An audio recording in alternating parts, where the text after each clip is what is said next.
नमस्कार, सुप्रभात। मैं हूं आपके साथ योगिता वाजपेयी। महिला दिवस की आप सभी को ढेर सारी शुभकामनाएं। बुलेटिन की शुरुआत करेंगे, बताएंगे आपको कि आज कौन सी खबरों पर दिन भर हमारी नजर बनी रहेगी, लेकिन इससे पहले शुरुआत करते हैं हेडलाइंस से। अंतर्राष्ट्रीय महिला दिवस पर आज दिल्ली में राष्ट्रीय सम्मेलन का उद्घाटन करेंगी राष्ट्रपति द्रौपदी मुर्मू। पीएम मोदी गुजरात के नवसारी में विश्व महिला दिवस के कार्यक्रम में होंगे शामिल।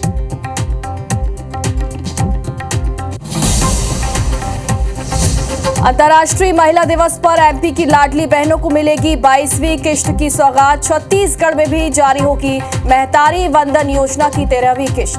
दिल्ली में आज से शुरू होगी महिला समृद्धि योजना।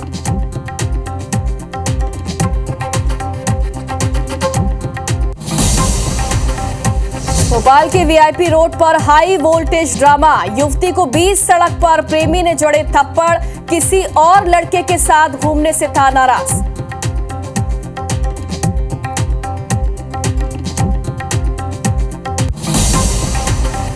हरियाणा के पंचकूला में एयरफोर्स का फाइटर जेट जगुआर क्रैश प्रशिक्षण के लिए भरी गई थी उड़ान। पेड़ों से टकराने के बाद खाई में गिरा।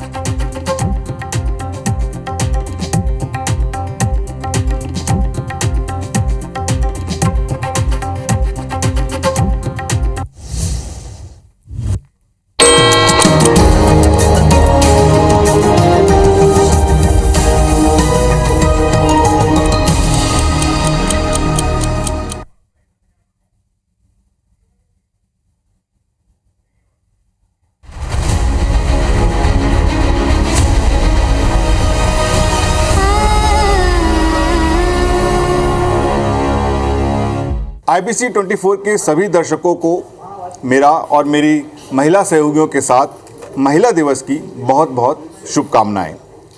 वैसे तो आज के ज़माने में महिलाएं हर क्षेत्र में अग्रणी हैं और हम पुरुषों के साथ कंधे से कंधा मिलाकर हर काम में सबसे आगे हैं।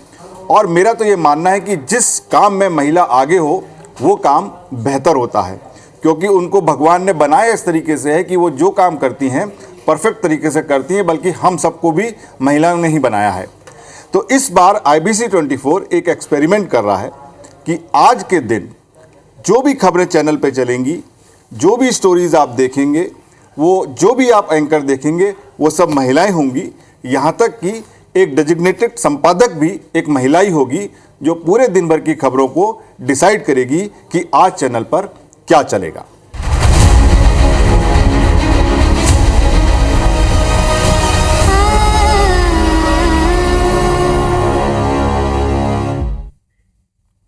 और अब नजर डालते हैं सुबह 7 बजे की 7 बड़ी खबरों पर।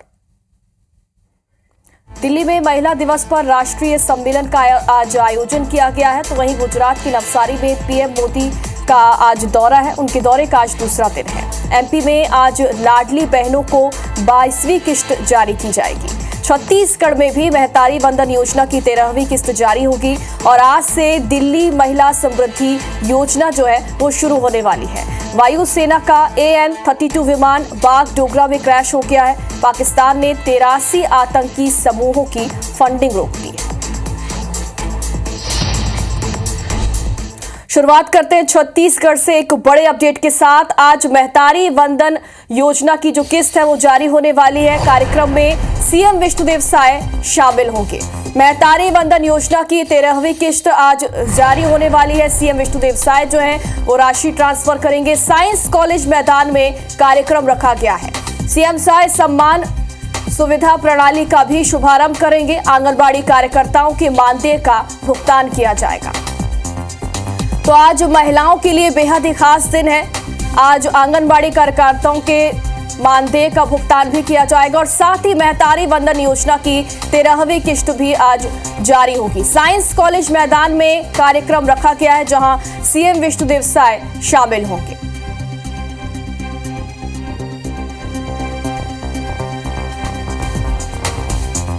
तो रायपुर में ये कार्यक्रम आयोजित किया गया है। महतारी वंदन योजना की आज 13वीं किस्त जारी होगी। महिलाओं के खाते में सीएम विष्णुदेव साय आज राशि ट्रांसफर करने वाले हैं। साइंस कॉलेज मैदान में कार्यक्रम आयोजित किया गया है।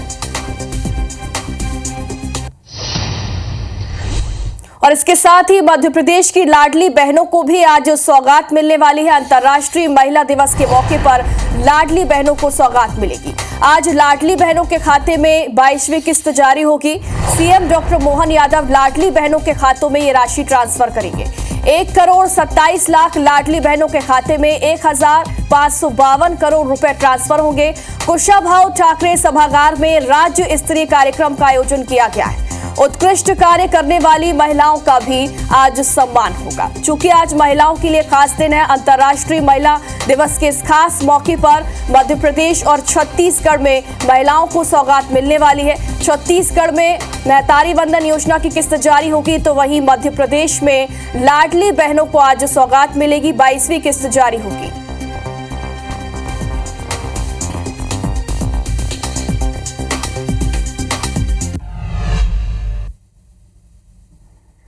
और अब प्रधानमंत्री नरेंद्र मोदी के दौरे की आपको जानकारी दे देते हैं। आज वो गुजरात दौरे के दूसरे दिन, उनके दौरे का दूसरा दिन है। विश्व महिला दिवस के कार्यक्रम में वो शामिल होंगे।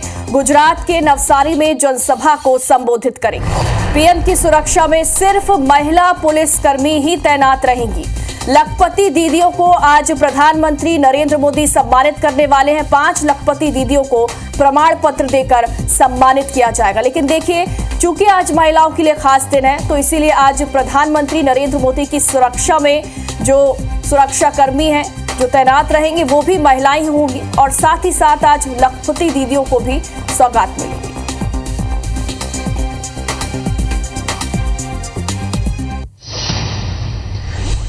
और अब भोपाल से आपको एक तस्वीर दिखाते हैं। यहां पर एक बार फिर से हाई वोल्टेज ड्रामा देखने को मिला है। युवती को बीच सड़क पर प्रेमी ने थप्पड़ जड़े, उसके साथ मारपीट की, गर्दन अलग करने की धमकी दे दी। हाथ में चाकू लेकर बीच सड़क पर हंगामा किया गया। नशे में धुत युवक ने वीआईपी रोड पर हंगामा किया। प्रेमी और उसके दोस्त ने भी युवती से मारपीट की। किसी और लड़के के साथ घूमने से प्रेमी नाराज था और इसी के चलते जब उसने देखा कि उसकी प्रेमिका किसी और लड़के के साथ घूम रही है देर रात, तो उसने अपना आपा खो दिया। और देखिए, ये वीडियो भी सामने आया, बाकायदा इसका वीडियो भी बनाया गया है। युवक अपने साथियों के साथ यहाँ पर पहुंचा और युवती के साथ मारपीट की।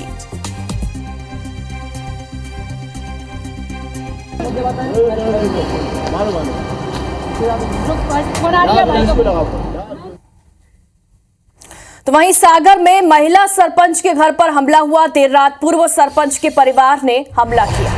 गाड़ियों में तोड़फोड़ कर मारपीट की कोशिश की गई। मंदिर के निर्माण से पूर्व सरपंच का परिवार नाराज है। पीड़ित परिवार ने थाने में एफआईआर भी दर्ज करवा दी है। सागर से ये मामला सामने आया, जहां पर महिला सरपंच के घर पर हमला किया गया। बताया जा रहा है कि पूर्व सरपंच के परिवार ने यह हमला किया। गाड़ियों में तोड़फोड़ की, मारपीट की कोशिश भी की गई। चूंकि मंदिर के निर्माण से पूर्व सरपंच का परिवार नाराज है और इसी के चलते ये हमला किया गया। हालांकि सरपंच के परिवार ने एफआईआर भी इस मामले में दर्ज करवा दी। घर पर हमला कर दिया। करने आ जाओ, इधर खड़े हो, चुपचाप रही हो। कुछ सामने इस्तीफा देगा तुम और इधर बिलासपुर में बाघ का आतंक देखने को मिला है। तखतपुर के कटपुड़ा गांव के आसपास बाघ घूम रहा है, उसका मूवमेंट देखा गया है। टिकरी गांव के राम बगीचा के पास बाघ दिखा। कल एक युवक पर बाघ ने हमला किया था। वनकर्मी बाघ को पकड़ने की कोशिश कर रहे हैं, लेकिन वो नाकाम साबित हो रहे हैं। लगातार इस इलाके में बाघ का मूवमेंट देखने को मिल रहा है। इसकी तस्वीरें भी सामने आई हैं।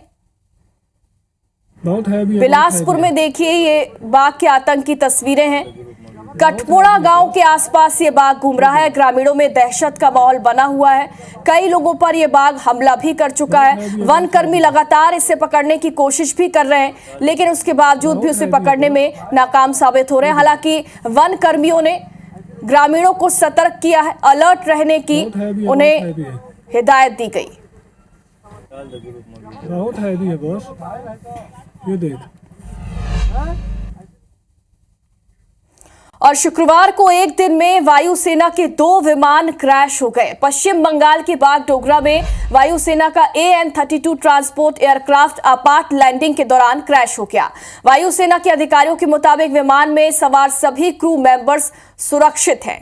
इससे पहले हरियाणा में भी वायुसेना का एक जगुआर फाइटर जेट क्रैश हो गया था।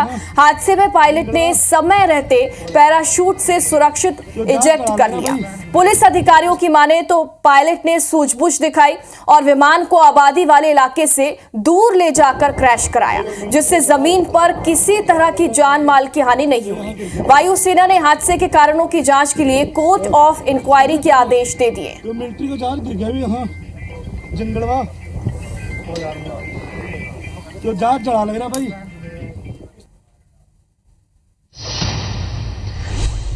और अब एक इंटरनेशनल अपडेट आपको दे देते हैं। टैरिफ को लेकर छिड़ी जंग के बीच अमेरिका के राष्ट्रपति डोनाल्ड ट्रंप ने एक बड़ा दावा उन्होंने किया है, माफ कीजिएगा। उन्होंने कहा कि अमेरिका से एक्सपोर्ट होने वाले सामान पर लगने वाले टैरिफ में भारत भारी कटौती करने को तैयार हो गया है। दूसरी तरफ उन्होंने रूस को झटका भी दिया। अब अमेरिका रूस पर भी टैरिफ लगाएगा। बता दें कि टैरिफ को लेकर ट्रंप भारत के संबंध में पहले भी बयान दे चुके हैं। कुछ दिन पहले यूएस कांग्रेस को संबोधित करते हुए भी ट्रंप ने कहा था कि भारत हम पर 100% से ज्यादा ऑटो टैरिफ लगाता है।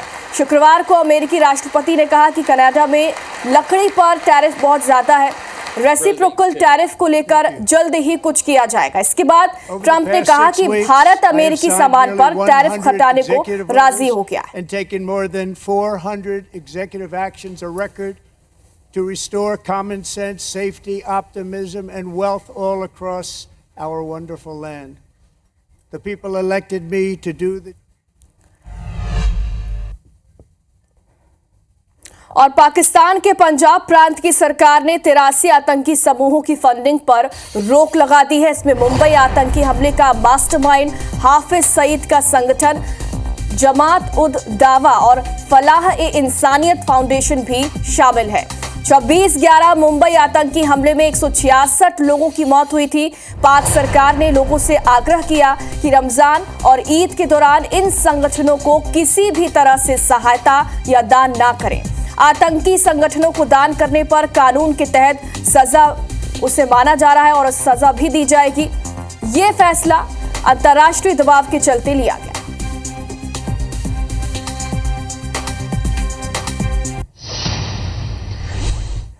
और अब खेल जगत से खबर आपको बताएंगे। रविवार को भारत और न्यूजीलैंड के खिलाफ चैंपियंस ट्रॉफी का फाइनल मुकाबला खेला जाएगा और इसके लिए टीम इंडिया का जोरदार प्रैक्टिस सेशन भी जारी है। मुकाबले को बस अब एक ही दिन बचा है और नेट्स में टीम इंडिया जमकर पसीना बहा रही है। कल प्रैक्टिस के बाद जब टीम इंडिया होटल जा रही थी तो स्टार खिलाड़ियों को देखने के लिए फैंस बेताब खड़े थे। विराट कोहली ने तो फैंस को ऑटोग्राफ भी दिया। वहीं इसके बाद टीम इंडिया बस में बैठकर होटल के लिए रवाना हो गई। कप्तान रोहित शर्मा भी इस दौरान नजर आए। कल फाइनल है और इसे लेकर जहां एक तरफ जो खिलाड़ी हैं वो प्रैक्टिस में जुटे हुए हैं तो वहीं दूसरी तरफ फैंस में भी उत्साह है।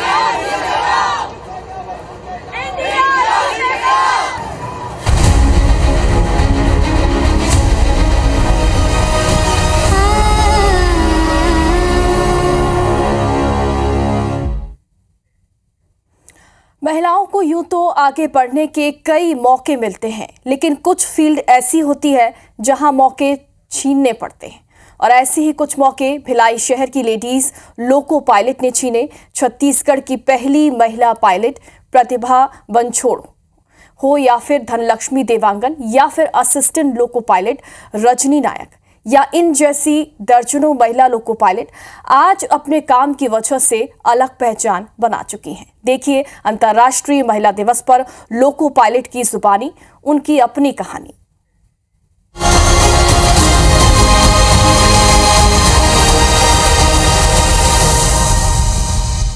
8 मार्च अंतर्राष्ट्रीय महिला दिवस। देश दुनिया में महिलाओं का सम्मान होगा, उन्हें वो दर्जा दिया जाएगा कि जिसकी वो हकदार है। उन्हें ये भी बताया जाएगा कि वो कितनी खास है।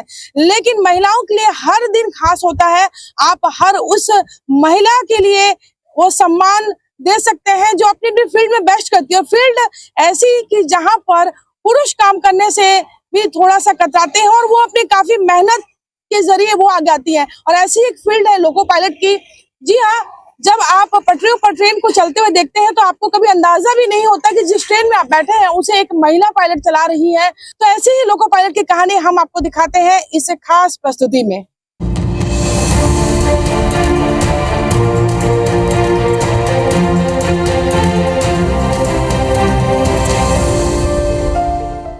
क्या चैलेंजेस, आपका 18 वर्ष हो गए हैं लोको पायलट में, शुरुआत हम करते हैं जब आपका चयन हुआ था, क्या चैलेंजेस आते थे? पुरुषों के साथ में ट्रेनिंग करनी है या उनके साथ में काम करना है?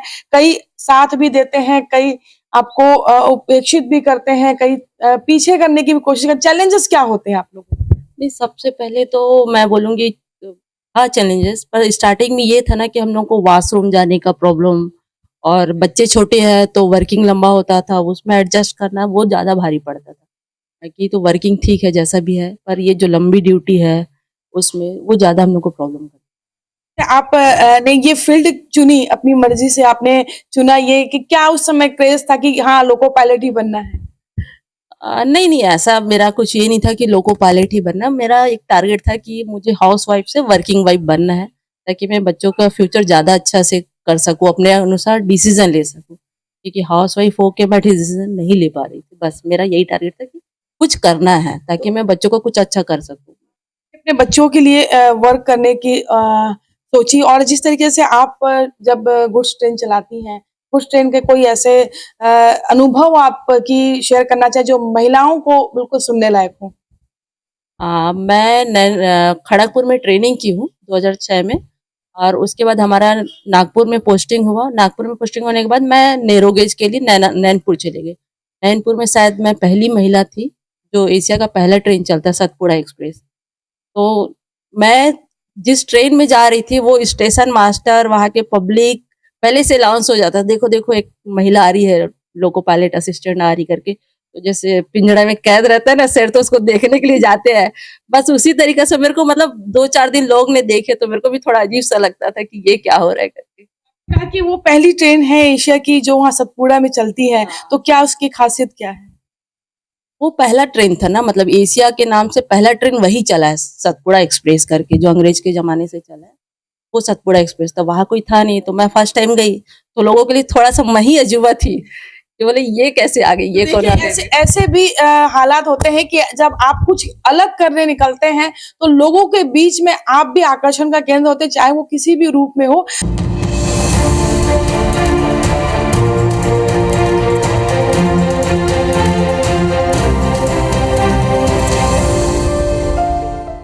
रजनी जी साथ में, रजनी जी आपके लिए ये 10 साल आपकी जॉब के हो गए, तो आपके लिए क्या चीजें चैलेंजेस लगती हैं और किस तरीके से आप जब फील्ड में आई थी तो आप किसे मोटिवेट होकर के आई थी? मैं जब यहाँ फर्स्ट टाइम आई थी मैम, मुझे बिल्कुल भी रनिंग का कुछ नॉलेज नहीं था।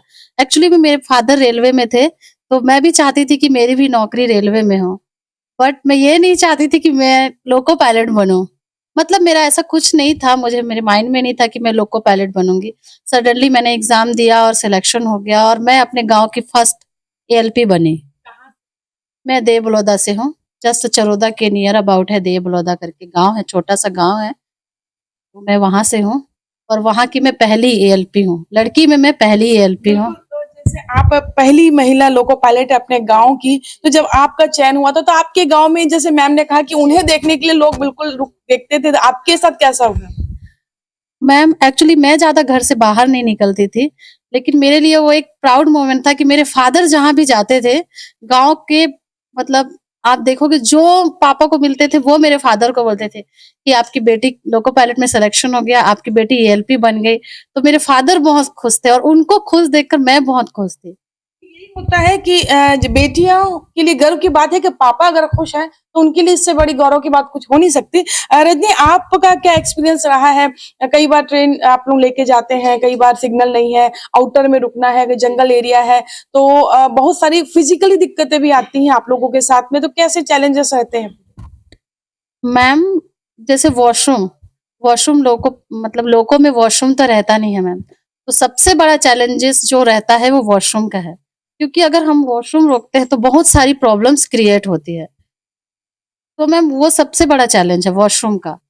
हम लोग क्या करते हैं 2-2 3-3 घंटे वॉशरूम रोक के रखते हैं। उससे बहुत फिजिकली बहुत प्रॉब्लम्स होती है और कभी-कभी हम लोग को ऑफ करते-करते रात का 12 बज जाता है, 1 बज जाता है। बिकॉज़ हम लोग गुड्स में हैं तो टाइम का कुछ पता नहीं रहता।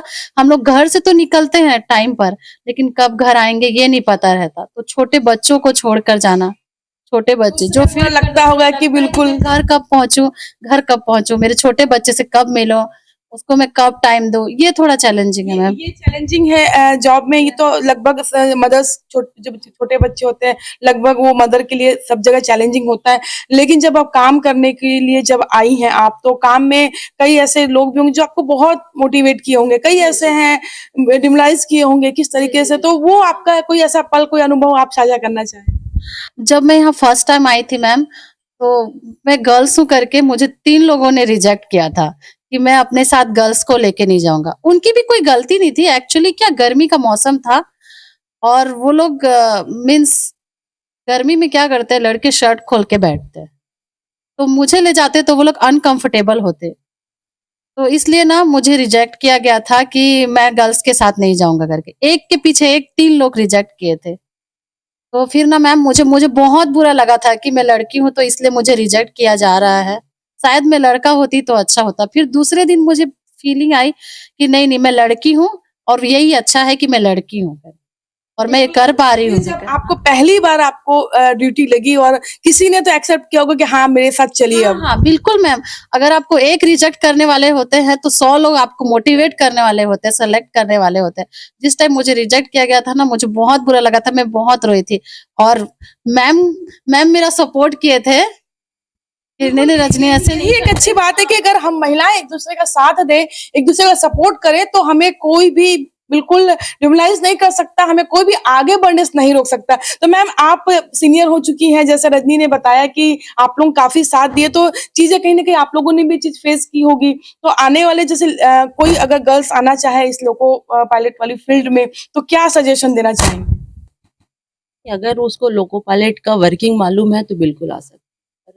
मुझे ऐसा लगता है कि 99% लड़कियां बिना जानकारी की आती है, तो मैं भी बिना जानकारी की गई थी, इसलिए बोल रही हूँ। अगर वो लोको पायलट में आना चाहती तो उसी से है, पर पहले जानकारी ले ले ताकि वो मेंटलिटी प्रिपेयर रहे, क्योंकि थोड़ा सा चैलेंजिंग तो है। आप अभी असिस्ट करती हैं, तो किस तरीके से जब फर्स्ट टाइम आपने असिस्ट किया होगा, तो जो कैसा मोमेंट, हैप्पीनेस मोमेंट आपके लिए यादगार? जी मैम। जब मैं असिस्ट करने के लिए फर्स्ट टाइम आई तो मेरे साथ जो मास्टर थे वो मुझे एक-एक चीज़ बताए। वो इतना सपोर्ट किए मैं अपना फर्स्ट डे बिल्कुल भी नहीं भूलूँगी। वो मास्टर इतने अच्छे थे कि यहाँ से ऑयल चेक करते हैं, यहाँ से इनफैक्ट वो मुझे ये भी बताए कि यहाँ से इमरजेंसी ब्रेक लगाते हैं। वो तो मुझे पता था लेकिन फिर भी वो मुझे बता रहे थे कि यहाँ से इमरजेंसी ब्रेक लगाते हैं और मुझे मतलब मास्टर ने बोला और मेरे फादर ने भी मुझे ये बोला, सबसे पहले आप कॉन्फिडेंट रहो, जो काम आप करने जा रहे हो उसके पहले अपने मन में ठानो कि हाँ मैं वो काम करूँगी या कर लूँगी करके।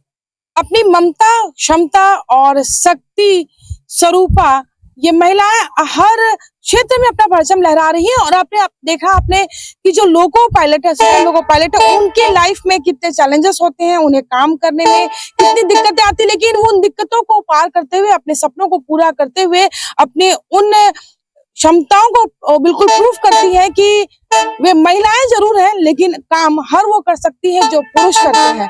कोमल धनेसर, IBC 24 भिलाई।